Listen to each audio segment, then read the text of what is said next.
Ibang klase talaga ang mga appointee nitong administrasyon. Huwag nating inormalize yung ginagawa ng kasulukuyang administrasyon at ang mga tuta nitong administrasyon na ito na patuloy sinisira ang mga institusyon natin. Lahat yata ngayon ay bulag pipi at bingi na. Hindi pwede yung ginagawa niya. Ano bang problema ninyo? Hindi nyo ba alam yung security of tenure provision ng Constitution? Pinaresign tapos pina-apply? Bakit ganyang kalakas ang loob ni Remulla? Sapagkat nakikita niya na yung kanyang pagka-appoint dyan, bagamat illegal, ay binraso ng kasalukuyang administrasyon at yung JBC, lalong-lalo na yung representative ng IBP, nakatunganga doon. Wala man lang sa inyo nag-object. Kaya talagang yung IBP, wala na yan, bulok yan eh. Wala nang naniniwala dyan. Wala na yan. Kaya ang nangyayari sa ating bansa, mga kasama, ay talagang crisis of confidence. Ayan. Ang hindi flawless, mga kasama, ay yung ginagawa ng ating ombudsman. Ala! Ito mo naman ang kalokohan itong taon to. Sinabi ko na sa inyo, ayaw nyo maniwala sa akin eh. Walang uimik doon sa JBC. Talaga namang lahat yata ngayon ay bulag pipi at bingi na. Sinabi ng i-weaponize yan, i-politicize niyan ang Office of the Ombudsman. Kita niyo yung kalokohang ginawa nitong bagong ombudsman natin, ha? Noong October 22, nag-issue ng office order na lahat daw ng empleyado na may salary grades 25 to 29 magsumite ng courtesy resignation. Bakit ba itong administrasyon na ito ay napakahilig sa resignation? Mali yun. Natatandaan mo, di ba, noong si Abalos ay bago-bago, pinag-resign yung mga colonel, mga general. Pinag-resign. Ano bang problema ninyo? Hindi nyo ba alam yung security of tenure provision ng Constitution? Ngayon, ang kanyang dahilan, reorganization. Opo. Okay yung i-reorganize mo dahil bago ka dyan, pero you have to respect the law. Ang problema, hindi pa nga ombudsman to, si Ben Dalo na to, di ba sumang-ayon niya kay Erwin Tulfo? Opo. Oo. Kaya mas Ben Dalo daw, pwedeng i-Ben Dalo. Okay siya. Kaya ang dapat yung apelido niyang Ben Dalo eh. Kita niyo naman, ha? Sana po magising sila.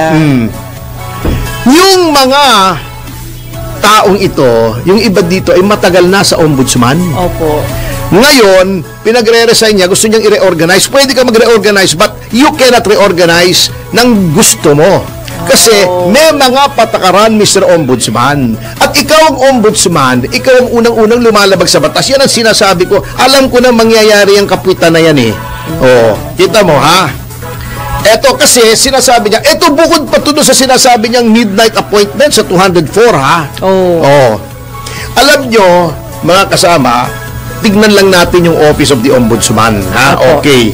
Ang Office of the Ombudsman, yan ay nasa konstitusyon, di ba? Opo. Yung sinasabi ni Boying na midnight appointments, kuno-kuno.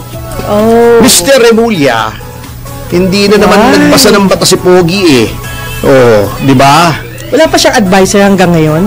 Alam niyo po, yung midnight appointees na pinagsasasabi mo, hindi po applicable yan sa Office of the Ombudsman or sa judiciary. Ha? Kasi merong judicial independence, may independence din ang ombudsman para sa kaalaman ng lahat. Tignan natin kung ano yung pinagsasasabing midnight appointees. Yung term na midnight appointee, mga kasama, hindi po sa lahat ng appointments ay applicable yan. Okay. Eto, basahin natin yung law na gustong i-bend na naman. Alam mo, mahirap tong culture na bend the law eh. na itong ating administrasyon ay ginagawa ngayon. Okay, ha? Tignan natin. Huwag na kayong maniwala sa akin. Ito, ha, tingnan natin. Article 7, Section 15 ng Saligang Batas. Opo. Yan. Ito, ha. 2 months immediately before the next presidential elections and up to the end of his term. Ibig sabihin, okay, ha? 2 buwan bago ng eleksyon para sa Pangulo. Opo. Yung noong 2022, ang eleksyon sa Pangulo ay May, di ba? 2022. Yes. And up to the end ng term ng Pangulo, yung yung last elections, yung prohibition doon would refer to President Duterte. Okay. Okay. 2 months before May at hanggang noon of June 30, Opo. 2022, a president or acting president shall not make appointments. Hindi ka pwede mag-appoint except temporary appointments to executive positions when continued vacancies therein will prejudice public service or endanger public safety. Ayun. Yun. Hindi ka pwede mag-appoint pag paalis ka na sa termino mo 2 months before May. So March, hindi ka na pwede. Apo. Hanggang June, hindi ka na pwede mag-appoint. Yan ang midnight appointment. But take note, ito po ay nasa Article 7. Ha? Ano yung Article 7 pag tinignan nyo ang ating konstitusyon? The Executive Department. Kasi Section 6 yan, Legislative Department. Okay. Section 7, Executive Department. Ha? Opo. Ang Section 8 ay Judicial Department. Sunod-sunod yan, 6, 7, 8. Okay. Therefore, may principle sa batas. Ha? Opo. Inclusio unius es exclusio alterius. If you include some, you exclude the others. Anong nakalagay dito? A president or acting president. May nakita ka bang ombudsman dyan? Wala. Diba? Bakit? Sapagkat ang konsepto ng midnight appointments ay applicable lamang sa president or acting president. Okay. Hindi po kasama ang judiciary. Maliwanag po yan. Yung courts. There's no such thing as midnight appointments sa court. Opo. In the sense contemplated by the Philippine Constitution. Ayun. Wala rin yan sa ombudsman. Bakit? Di ba ang judiciary hindi applicable yung midnight appointments? Because the judiciary should be independent. Therefore, yung rules sa appointments sa executive hindi effective sa judiciary. At hindi rin po effective yan sa ombudsman. Okay? Sapagkat yung article po sa ating konstitusyon, which is Article 11, ay nagsasabi sa Section 5, and I quote, "There is hereby created the independent office of the ombudsman." Independent. Okay. Yung susunod po, bumaba pa tayo sa Section 6. At ito ang nasusulat. The ombudsman shall have the power to appoint his officials and employees. Okay, siya nag-appoint. May limitasyon ba? Meron. Okay. In accordance with civil service law. Yan.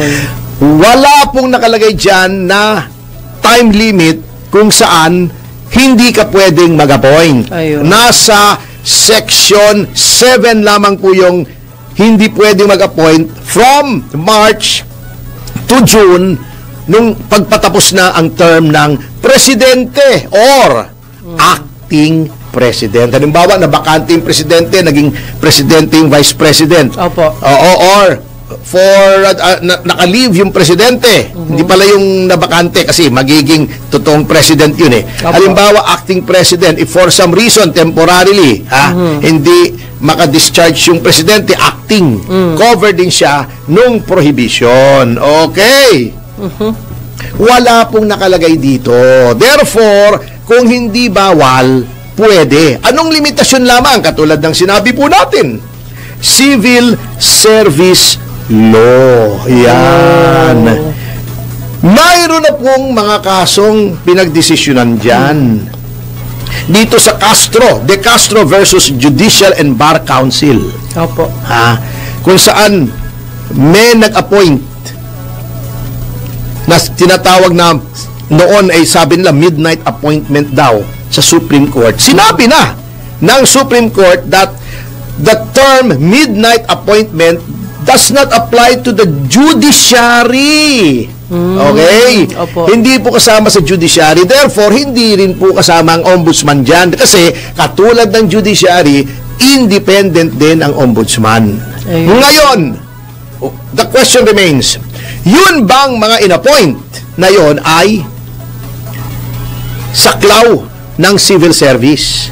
Ang sagot ay oo. Bakit? Dapat. Tinalakay na po natin yan. Yun pong 204 na kine-question na midnight appointments.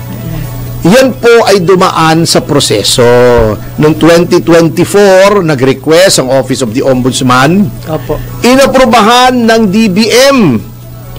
Ang nag-staffing niyan ay ang Civil Service Commission. Yung mga in-appoint, inassure na civil service eligible. Diba may civil service eligibility? Nag-exam po yan. Hindi naman basta sinabing, eligible ka na.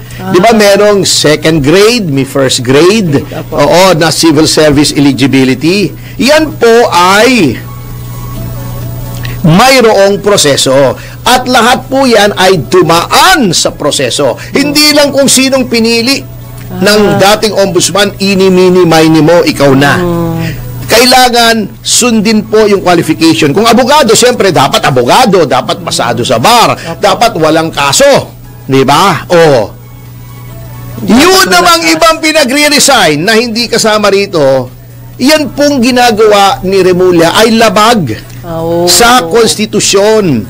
Bendalo na naman yan At yung sinasabi ni Remulla noon, eto parang ruler, ibibend mo without breaking it. You're already breaking it. You're not just bending it. Yung bending nga masama na. Yung breaking pa. Ito tignan natin yung provision ng ating saligang batas sa civil service. Okay. Ito po ang ating mababasa sa Article 9-B, Section 2, Paragraph 3 ng ating saligang batas. Hindi lang batas saligang batas ang binebreak ng ombudsman. Okay. At aking sasabihin sa inyo, mga kapatid. Sige po. No officer or employee of the civil service shall be removed. No! Wala! Walay! Nada! Allows! Opo. Awan! Awanin. Sa Bisaya ba yun? Awan ang di ba? Ilocano? Awan. Awanin. Walay. Dehins. Nay. Allows. In Japanese, nai. Nai. Okay. Or suspended. Except for cause. Yung cause pong yan ay makikita natin sa maraming batas, sa Civil Service Act, sa Code of Conduct for Public Officials, Administrative Code. Marami pong batas yan ng mga violation. Ngunit dapat due process kasi except for cause provided by law. Okay? Yung pipilitin mo mag-courtesy resignation bago tatanggapin mo, hindi po yung kasama sa cause provided by law. Of course, hindi alam ni Remulla yan kasi hindi naman nagbabasa ng batas. Hindi nga niya binabasa yung mga files ng sarili niyang tanggapan kaya napahiya siya rin kay Joel Villanueva.